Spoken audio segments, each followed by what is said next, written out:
Bismillahirrahmanirrahim. Assalamualaikum warahmatullahi wabarakatuh. We are from Group C. We present about the contribution of Sukuk during pandemic in relation to SDG. My name is Munira binti Mamat 1172220. For introduction, Sukuk is one of the Islamic capital market instruments. According to IOFI, Sukuk is certificates of equal value representing undivided shares in the ownership of tangible assets, usufructs, and services. Parties that involved in Sukuk are issuers such as government and corporation, investors, arranger, for example, investment bank, trustee, SPV, and Sharia advisor. There are three requirements Sukuk is Sharia compliant. First, certificates must represent ownership of tangible assets, usufructs, or services from revenue-generating firms. Second, payments to the investor come from after-tax profit. And lastly, value repaid at maturity date must follow the current market price of the underlying asset and not the originally invested amount. Assalamualaikum warahmatullahi wabarakatuh. My name is Izni binti Adli, metric number 1182526. I'll be continuing in contribution of Sukuk during pandemic. From March 2020, the government had announced restricted movement order RMO during COVID-19.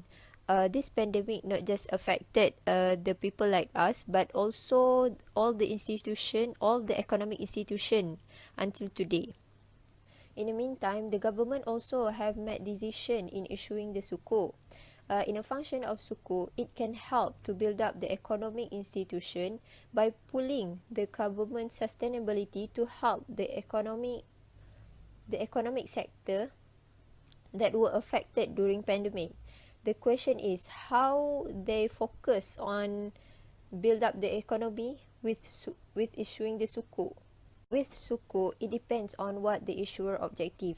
In this case, the government decide to issue the Sukuk to help the people during the COVID-19.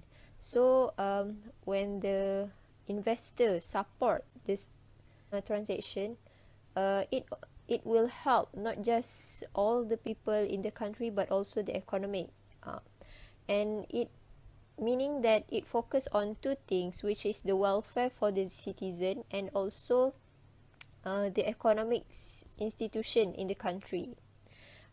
This Sukuk not just have been announced in Malaysia but also the government from other countries since the beginning of 2020, such as Arab Saudi, Turkey, Nigeria, and Indonesia. When we support the Islamic financial system, it will also help and focus on the welfare of the country related with the capital market. Bismillahirrahmanirrahim. Sukuk issuance related to SDG. SDG means Sustainable Development Goals and also known as Global Goals adopted by United Nations in 2015 to protect our planet in overall.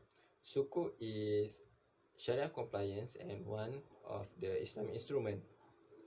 There are 17 goals in SDG. Sukuk related to goals number 8, which is decent work and economic growth. Sukuk fund can help and support to build up the country economy during this COVID-19 period. And some of the fund from Sukuk will separate to support health expenses related to COVID-19.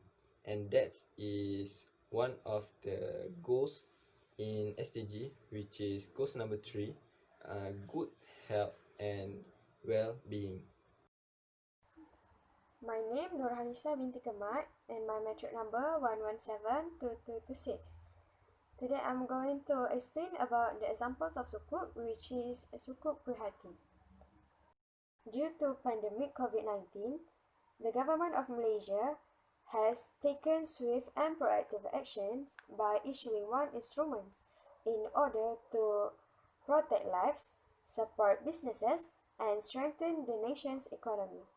So, Sukuk Prihatin is an approved Sharia compliant investment which using the commodity murabahah or tawarruk contract.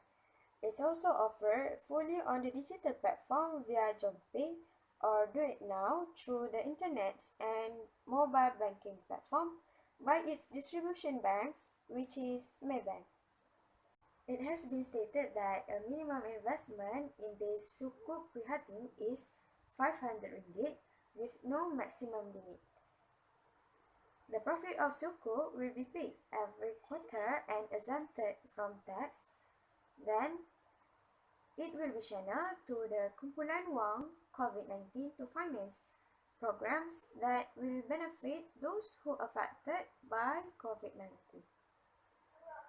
Basically, Bank Negara Malaysia, or we call it as BNM, shall act as agent of the sukuk holder to purchase the commodity on the spot basis.